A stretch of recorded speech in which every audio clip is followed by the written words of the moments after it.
What does an operation like this actually look like from the inside? Not the headlines, not the speculation, but the real machinery that turns strategy into action. Inside military planning rooms, every decision carries consequences measured not just in politics, but in lives and regional stability. From tactical execution to long-term strategic goals, operations of this scale are built layer by layer, often over weeks or months of preparation. Having worked inside these environments, I can tell you that what the public sees is only a fraction of the picture. Beneath the surface are multiple possible courses of action, each carrying its own risks. Some are calculated and controlled, others highly dangerous and unpredictable. Tonight, we're breaking down what those scenarios could look like, what triggers the shift from planning to execution, and what the most extreme options might involve. This is the security brief. Over the past week, reports have circulated about America's readiness for operations inside Iran. But readiness does not mean immediate action. Military planners look for specific trigger points before shifting from preparation to execution. These triggers exist both in the political sphere and within military readiness itself. The United States does not simply move when public pressure rises. Instead, leaders assess regional stability, allied preparedness, intelligence reliability, and the potential scale of retaliation. For nearly 10 days, the world has waited, watching troop movements and asset deployments. That delay is not hesitation, it is calculation. Every hour is used to refine plans, reposition forces, and ensure that defensive systems are in place. War, especially at this scale, is not impulsive. It is engineered through layered decisions that must align before the go signal is ever given. At the heart of this preparation are two major components, defense and offense. Defensively, the priority is ensuring that Israel and allied regional assets can survive multiple waves of retaliation. Any strike on Iran would almost certainly provoke responses not just from Tehran, but from proxy forces across the region. This means preparing for sustained missile and drone barrages, not isolated attacks. The United States and its partners must confirm that air defense systems are stocked, positioned, and integrated. Offensively, the focus is on intelligence dominance, knowing exactly where targets are, how they move, and how best to neutralize them. These two pillars must work together. Without strong defense, offensive success becomes meaningless. Without intelligence superiority, even the strongest firepower becomes inefficient and dangerous. Israel's layered air defense network forms the backbone of the region's defensive posture. Often simplified as Iron Dome, the reality is far more complex. It is a three-tiered system designed to intercept threats at multiple ranges and altitudes. The inner layer handles short-range rockets and projectiles, protecting population centers. The middle layer targets short-range ballistic missiles, extending defensive coverage across much larger areas. The outer layer focuses on high-speed, high-altitude ballistic threats, even intercepting targets in space. Together, these systems create overlapping protective bubbles. However, even the most advanced defenses rely on one critical factor: ammunition. Interceptors are not unlimited. Sustaining protection against repeated barrages requires massive stockpiles. This logistical reality becomes one of the primary constraints in long-term conflict planning. The numbers involved are staggering. For the Iron Dome system alone, Israel may require hundreds of interceptor missiles to withstand a single large-scale Iranian barrage. Multiply that across all three defensive layers, and the demand grows exponentially. This is why the United States has been deploying additional systems such as Patriot and THAAD batteries across the region. These platforms extend coverage and absorb threats that might otherwise overwhelm Israeli defenses. It is not just about protecting cities. It is about safeguarding air bases, command centers, ports, and naval assets. Defense planning is not reactive. It is anticipatory. Every additional interceptor positioned in advance reduces vulnerability once hostilities begin. In modern warfare, the side that runs out of defensive resources first often loses strategic momentum. On the offensive side, intelligence becomes the most valuable currency. Before any strike, planners require precise information from multiple sources. Human intelligence provides insights from inside hostile networks. Satellite imagery tracks facility construction and troop movement. Electronic intelligence monitors communications and radar activity. These streams combine into a constantly evolving operational picture. Without this data, airstrikes risk missing targets or causing unintended damage. Intelligence collection does not stop once assets are deployed. It intensifies. Aircraft, drones, satellites, and cyber tools all work continuously to refine target lists. This process determines not only where to strike, but when. Timing is critical. A strike delivered hours too early or too late can change the entire outcome of an operation. Naval power plays a central role in this equation. The redeployment of aircraft carriers into the region sends a powerful message of readiness and capability. A carrier is more than a ship. It is a mobile airbase with global reach. Operating in international waters, it does not require permission from foreign governments to launch missions. This strategic freedom allows commanders to position forces close to potential targets. The USS Abraham Lincoln, while slightly smaller than the newest carriers, still carries thousands of personnel and dozens of aircraft. Its ability to generate over 100 combat sorties per day gives commanders unmatched flexibility. Nuclear propulsion allows it to remain operational for years without refueling, making it a persistent presence in any prolonged conflict scenario. Protecting such a valuable asset requires its own layered defense network. Carrier strike groups include cruisers, destroyers, submarines, and airborne patrol aircraft. These units work together to defend against missiles, aircraft, drones, and submarines. Advanced interceptor missiles form the outer defensive ring, targeting threats long before they approach the carrier. If anything penetrates this layer, close-in weapon systems act as the final barrier. These automated guns fire thousands of rounds per minute, creating a wall of metal against incoming threats. Submarines patrol beneath the surface, monitoring enemy movements and protecting the fleet from underwater attack. This multi-layered protection ensures that carriers remain operational even in contested environments. Beyond naval assets, air bases across Europe and the Middle East support forward operations. Aircraft cannot operate indefinitely from carriers alone. Tankers, heavy transports, reconnaissance platforms, and long-range bombers require extended runways and infrastructure. Bases in the UK, Germany, Portugal, Jordan, and the Gulf states serve as staging points. These locations enable refueling operations, intelligence collection, and rapid redeployment of fighter squadrons. Strategic airlift aircraft move equipment and personnel across continents in hours. Together, these bases form a logistical network that sustains continuous operations. Without them, sustained military campaigns would be impossible. This is why host nation cooperation becomes just as critical as military capability itself. One particularly important base in the region is Al Udeid in Qatar. As the forward headquarters of US Central Command, it coordinates operations across an enormous geographical area. Thousands of personnel operate from this facility, managing air campaigns, intelligence analysis, and logistics. Tanker aircraft stationed here create airborne refueling corridors that allow fighter jets to remain on station longer. Surveillance aircraft monitor communications and radar emissions across vast distances. This constant flow of data feeds into decision-making centers, updating commanders in real time.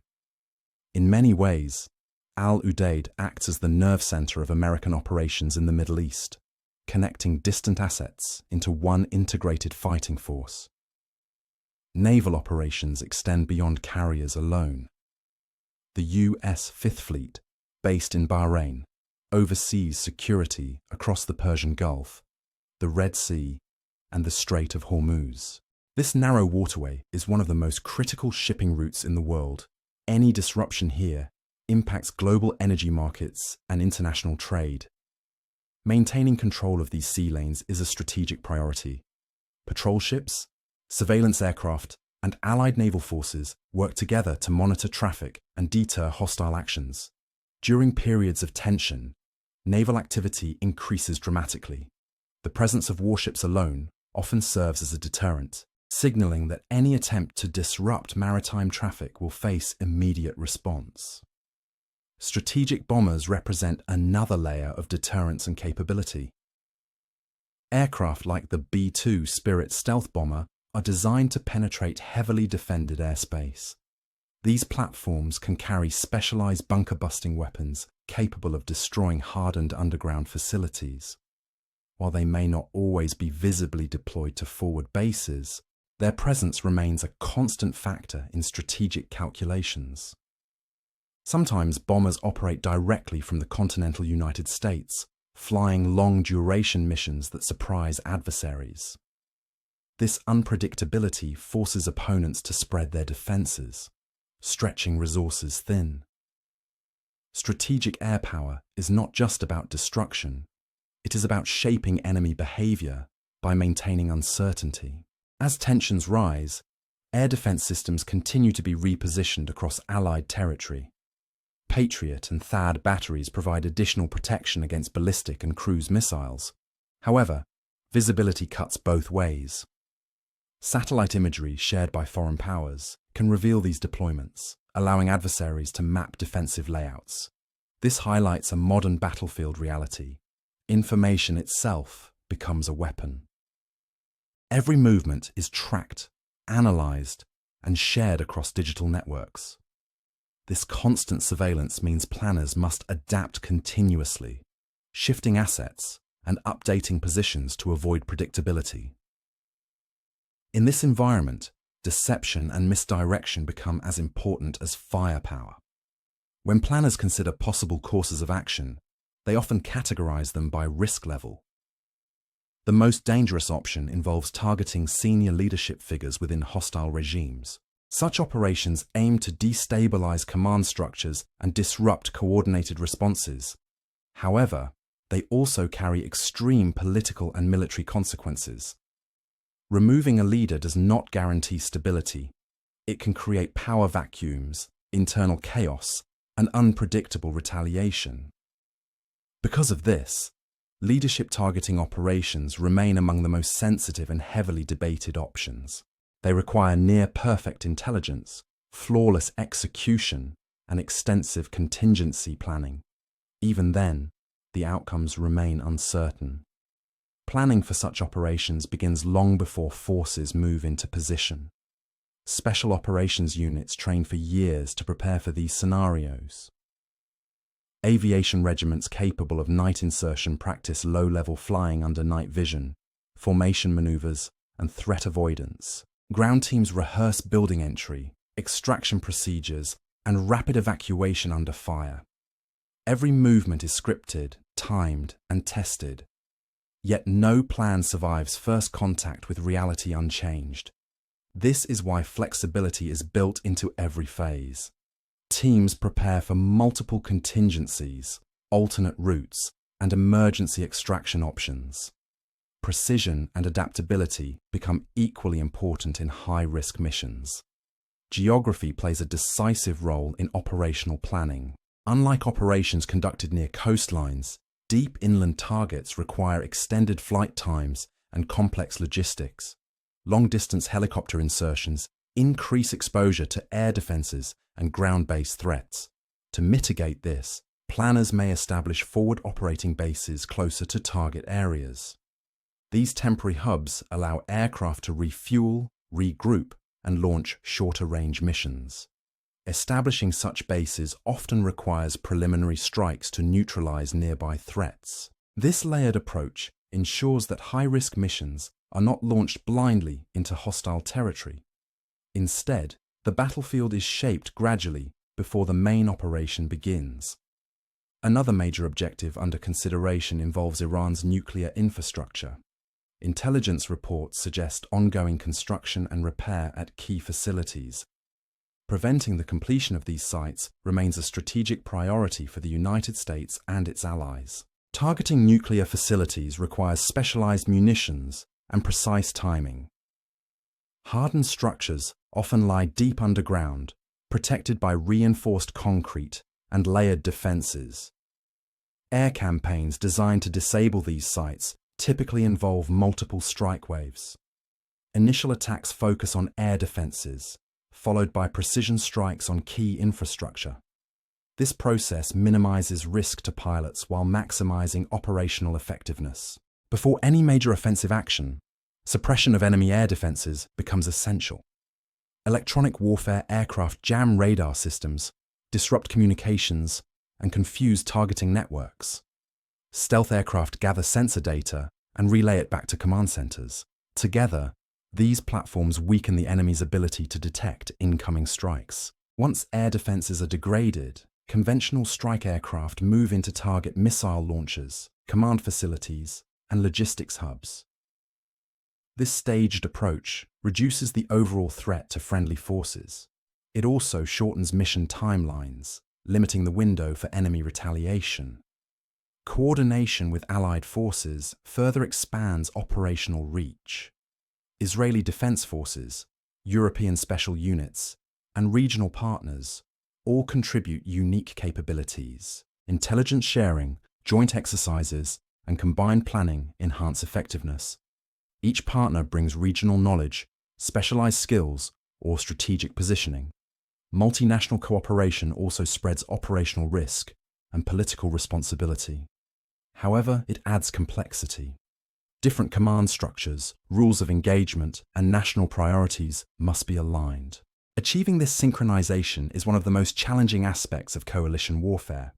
For those directly involved in these missions, preparation is both physical and psychological. Pilots, operators, and support crews undergo relentless training cycles. Night flying, simulated combat scenarios, and emergency drills become routine. Equipment is inspected repeatedly. Communications protocols are rehearsed. Even minor details receive attention because small failures can have catastrophic consequences. This preparation builds confidence, but it also reinforces the seriousness of the task. Everyone involved understands that once orders are given, there is no room for hesitation. Deployment introduces new challenges: extreme heat, unfamiliar terrain, and limited infrastructure place additional strain on personnel and equipment. Aircraft performance changes in high temperatures. Visibility conditions vary drastically at night. Crews must adapt quickly to new environments while maintaining operational readiness. Intelligence briefings become daily rituals, updating teams on evolving threats. Routes are constantly re-evaluated. Alternative plans remain ready in case conditions shift unexpectedly. This dynamic environment demands constant mental flexibility and situational awareness. Extended standby periods test discipline and patience. Units may wait days or weeks without knowing when or if a mission will launch.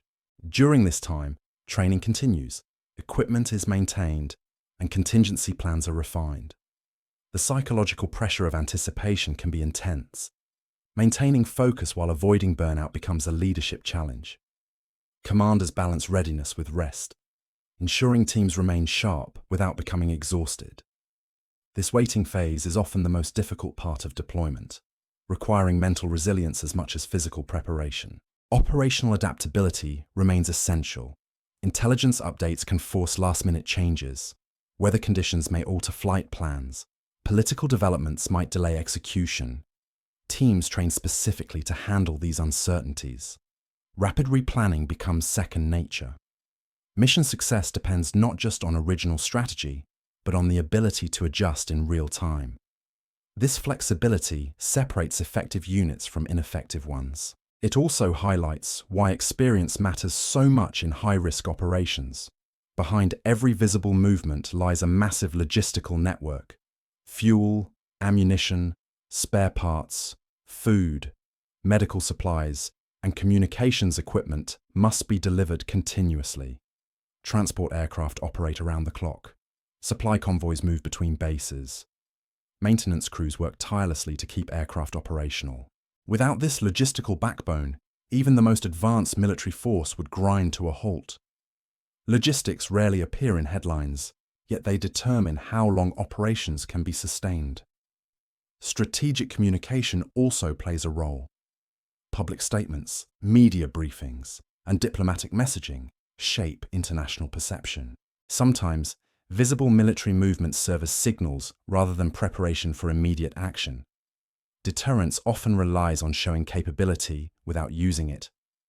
This balancing act between transparency and secrecy requires careful management. Too much disclosure reveals vulnerabilities. Too little creates uncertainty among allies. Finding that balance remains a constant challenge. Every potential operation carries ripple effects across the region. Neighboring countries prepare their own defenses. Markets respond to perceived instability. Shipping routes adjust. Energy prices fluctuate. Military planners must consider these broader consequences. The battlefield today extends beyond physical terrain into economic and political domains. Decisions made in command centers influence global systems. This interconnected reality makes modern warfare far more complex than traditional conflicts. Leadership understands that escalation control is critical. Strikes must be calibrated to achieve objectives without triggering uncontrollable responses. This requires careful target selection and measured force application. Too little action risks failure. Too much risks regional war. This delicate balance defines strategic decision-making. Every mission plan includes exit strategies and de-escalation pathways. The goal is not simply to strike, but to shape outcomes. For personnel involved, the personal cost cannot be ignored. Long deployments, separation from family, and constant readiness create emotional strain. Support systems within military units help manage these pressures. Training emphasizes teamwork and mutual reliance. Bonds formed during preparation often become the foundation for operational success. Trust between crew members and commanders is essential when operating in high-risk environments. Ultimately, what unfolds behind the scenes rarely matches public expectations. Operations are slower, more deliberate, and more complex than media portrayals suggest. Decisions are layered, reviewed, and revised repeatedly. The reality is not chaos, it is controlled intensity. Every movement reflects hours of planning and coordination. Understanding this process provides insight into why actions sometimes appear delayed or restrained. As we continue to monitor developments, one thing remains clear. The scale of preparation reveals how seriously these scenarios are being taken. Whether action occurs or not, the machinery is already in motion. Assets are positioned, plans are drafted, and contingencies are ready. What happens next depends on decisions made at the highest levels. And as always, the true story lies not just in what is visible, but in the unseen systems working tirelessly behind the scenes. This has been the Security Brief.